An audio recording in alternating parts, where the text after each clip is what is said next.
Alors bonsoir à tous. Ce soir j'ai prévu de revenir sur le pronostic du tarot concernant le match qui a opposé la France à l'Espagne.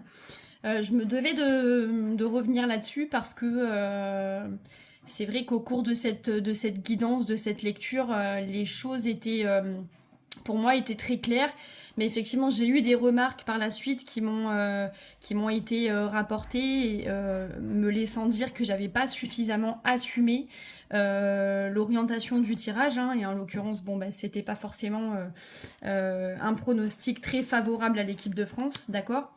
Donc en ça je me suis pas beaucoup trompée. Euh, donc l'idée c'est de revenir sur chacune des cartes et puis de voir à la lumière du match, hein, et de ce qu'on sait de l'issue de ce match, ce que chaque carte effectivement pouvait nous dire. Donc avec le jugement, je crois qu'on parlait de l'énergie de l'équipe de France. Avec le jugement, oui, on attendait une bonne nouvelle. Oui, on était malgré tout impatient de le jouer, ce match. Ça, c'est certain. Euh, on attendait cette victoire, en fait. On était très impatients. On attendait cette victoire. Et on a répondu à l'appel aussi. Il y avait beaucoup, beaucoup d'espoir. Les gens, vous voyez ces personnages qui regardent vers le ciel. En fait, les gens, ils attendaient énormément de l'équipe de France. Donc il y avait ça aussi, hein, qui entrait en ligne de compte. Non seulement, effectivement, ils avaient envie de la jouer, hein, cette demi-finale. Bon, après, ils ont été déstabilisés par la suite. On va en parler. Mais en fait, avec la carte du jugement, il y avait aussi beaucoup, beaucoup de gens derrière eux, d'accord. Et eux, ils avaient voilà, l'intention de répondre à cet appel et à cet espoir. De mon point de vue, encore une fois, c'est ma lecture.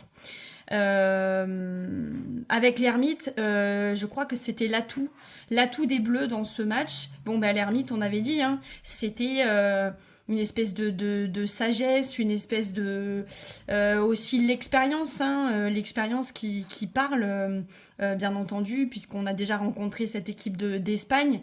Elle nous a déjà battus, donc je pense qu'on était alors sûr de nous. Peut-être que c'est pas le terme, mais je pense qu'on avait on connaissait l'adversaire. Voilà, on connaissait l'adversaire, mais je pense qu'avec l'ermite, on parlait aussi d'individualité.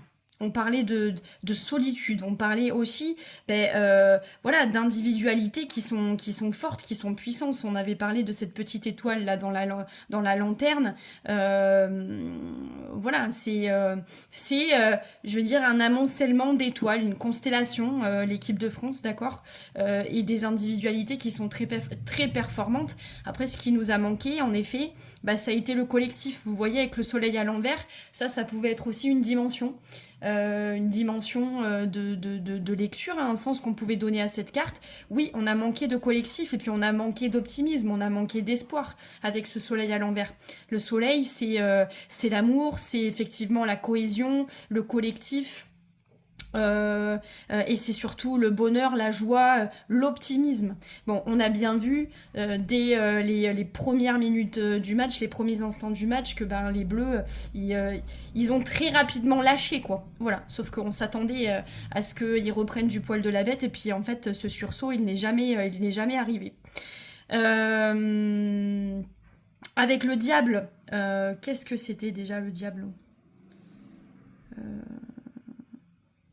Il me semblait que c'était le piège, hein, dans lequel ne pas tomber. On a vu énormément de fautes. On a vu pas mal de provocations aussi. Bon, il y avait beaucoup, beaucoup de tensions. Et puis surtout, regardez ces petits personnages sur la carte du diable. Ils sont pieds et poings liés. Alors ils sont surtout, ils sont reliés à cette figure diabolique, d'accord. Donc ils sont enchaînés. Et qu'est-ce qu'on a vu? On a vu un spectacle, on les a vus enchaîner, on les a vus mener, on les a vus mener en fait les Bleus tout simplement. Donc avec ce diable à l'envers, on aurait pu se dire tiens, voilà,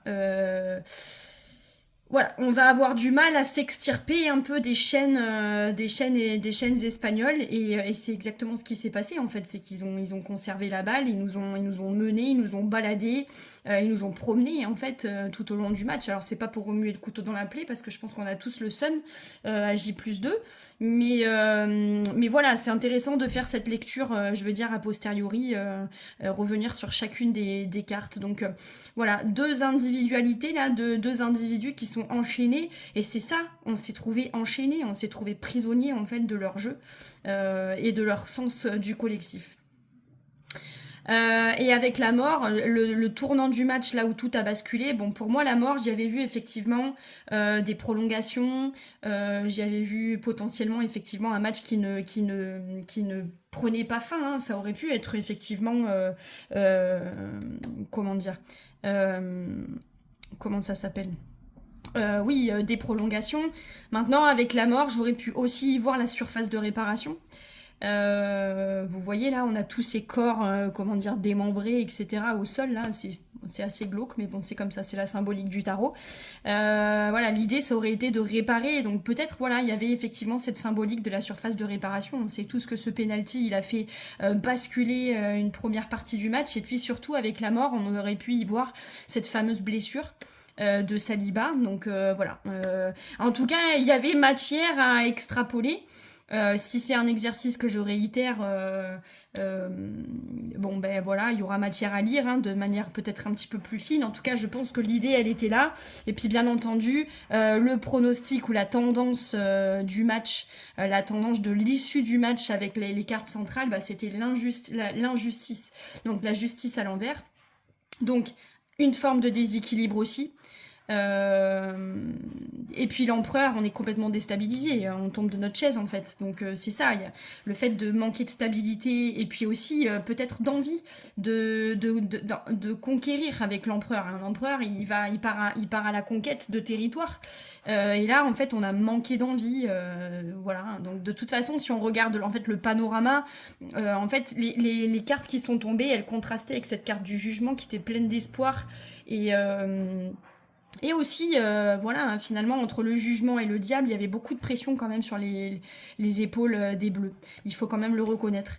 Surtout quand on lit aujourd'hui bah, les unes de certains journaux qui font, pardon, mais qui font vraiment vomir. Voilà. Donc, effectivement, bah, le verdict du tarot, en tout cas la tendance éventuelle, elle n'était pas hyper favorable aux Bleus, hein, ça c'est clair. Et puis après, j'avais complété avec le Lenormand. Clairement, on n'était pas sur une victoire criante. Après, il faut faire attention. Hier, j'ai fait un exercice justement sur le match qui a opposé l'Argentine à l'Angleterre. Moi, j'y voyais une victoire de l'Angleterre parce que tous les signaux, les cartes que j'avais tirées, ben, c'était des cartes qui étaient plutôt favorables, enjouées, etc. Tandis que l'Argentine, c'était la lune avec le mont, enfin la montagne, etc. Donc on y voyait quand même une forme de flou, d'angoisse, etc. Donc parfois, il faut aller chercher plus profond dans les cartes, voilà. Et puis, en effet, on reste pas sur deux colonnes, deux rangées de cartes. On va essayer de voir ce qui peut faire basculer le jeu. Donc, moi, c'est surtout ça, c'est cette issue avec la justice à l'envers, l'empereur à l'envers. On a manqué d'envie, on a manqué de, voilà, d'autorité. Voilà, on n'a pas marqué notre territoire, quoi. On s'est pas imposé, tout simplement. Donc, voilà, on s'est pas imposé. Et la justice, on repart avec un goût amer et puis un sentiment d'injustice. Et je vous avais dit quoi? Je vous avais dit que l'arbitrage jouerait un grand rôle dans ce match. Il y a eu énormément voilà, il y a eu des fautes, mais il y a eu aussi des tensions, et il y a eu un arbitre qui, du point de vue de pas mal de monde, n'a pas été suffisamment bon, et en tout cas, il n'était pas à la hauteur de l'échéance. Mais voilà, donc un match qui, en plus, maintenant est très controversé quand même. Certains parlent de rejouer la demi, etc. Donc voilà.